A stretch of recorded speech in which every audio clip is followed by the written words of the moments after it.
Hi guys, ito yung aming backyard. Ang likod ng bahay namin dito sa isla ay dagat. Ayan ang aking nabiling pamboat. I-renovate ito guys, pipinturahan ko yan. Ayan ang pamilihan ko ng aking mga paninda. Ayan, ginagamit ko po yung service punta sa city, mamili ng aking mga paninda. Ang nga pala guys, ang aking store ay mag-o-open na sa next week. Di ko lang alam kung, I'm not sure that the day, kasi meron pang ginagawa na. Ito po yung guys yung bahay namin. Ayan, dito sa isla. Ayan guys. At ang aking tindahan, aking small store, andun sa harapan.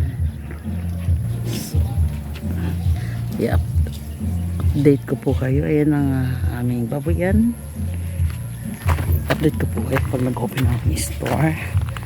Ayan, simple ang buhay dito sa isla. Ayan eh, dalawang baboy sa isang cage. Ayan, dito rin dalawa. Ayun na isa. Ngayon guys ay medyo palalim ng palalim ang tubig. Ayan. Ito, hukayin ko dito guys para yung pambot ay hindi masyadong mababaw ang kanyang pagdadaungan. Kaya ito ay lalaliman. At yung mga bato-bato ito tampak dito ay gagawin ko landscape dito. Papalandscape ko yan dito. At yung mga basura ay babaon. Ayan, meron kami ditong dalawang niyog na dwarf.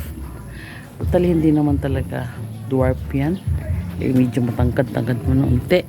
Dalawa po yan guys. Kaysa pupunta pa kami sa aming bukid. Ayan, para makakain na ng buko. Ito, at meron naman kami dito. At napakagaling guys, at meron tayong ligaw ng palaya. Siguro ito yung tinapon ko ang palaya. Oh. Gumagapang na siya. Ay, pagkapangin ko siya dito lalo sa ay, ano uglot. Pagkapangin ko siya dito sa niyog. Ngayon gawin ko siyang palapala dito. Ayan, dami guys, gumagapang na ito. Pwede siguro dito. Ay, dito na lang siya, gagapang na siya dyan. At meron din akong tinanim na guys, meron dike dyan, no? Para pag habagat na hindi masyadong babanda dito yung alon. Katulad dati wala yung dike. Talagang sapul dito ang ano, ang alon sa aming mga kabahayan. Ayan. Ayan, gumapang na doon sa dagat. Ayan, malapit na umabot doon sa dagat. Ito yung aking tinanim nga pala guys na salita. Kamuting dahon. Hindi pa nalinis dito kasi busy kami. Ayan, may starfish. Ayan, binilad yan. Ayan, hindi pa nabilad yan kasi ulan-ulan dito. Ayan, may talisay. Ayan guys, ang tinanim kong tanglad. Tinanim mo ano yung tanglad pala.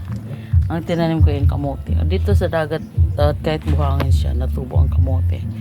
Ayan. Diba? Marami ano. Pagka naayos ko na ito pa-landscape ko, marami ako itatanim dito. Yan ito mga guys, ang hagdanan. Yan, patungo doon sa taas. Ayan. Itutur ko kayo doon kapag ready na siya.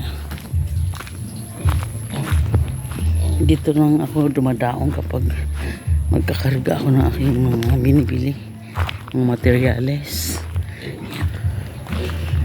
Ayan. Kahapon galing kami sa city. Ayan, sinakyan namin yan.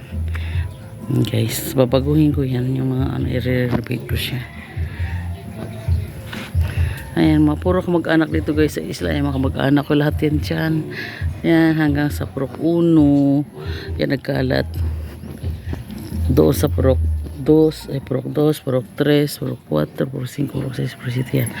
Dito guys, magkakamag-anak lahat yan. Mga Lisbo family. Ayan. So doon naman guys ay kabilang isla naman. Ayan, yan ay San Pedro. Hanigad, ayan. Meron po tayong tinatawag na longest footbridge in Asia. Ayan. Dahil nawarak nung Odette, bagyong Odette. So ngayon, pasimulan na naman daw ang project ng ating city government, ng city engineering. Ano daw ngayong taon na ito, may budget daw dyan, 100 million daw yan. Gawin na yata ng concrete, hindi na siya kahoy. So ngayon lang muna guys ang update. Pasensya na at hindi masyado ako kasi walang mahina dito ang internet guys. Bye bye.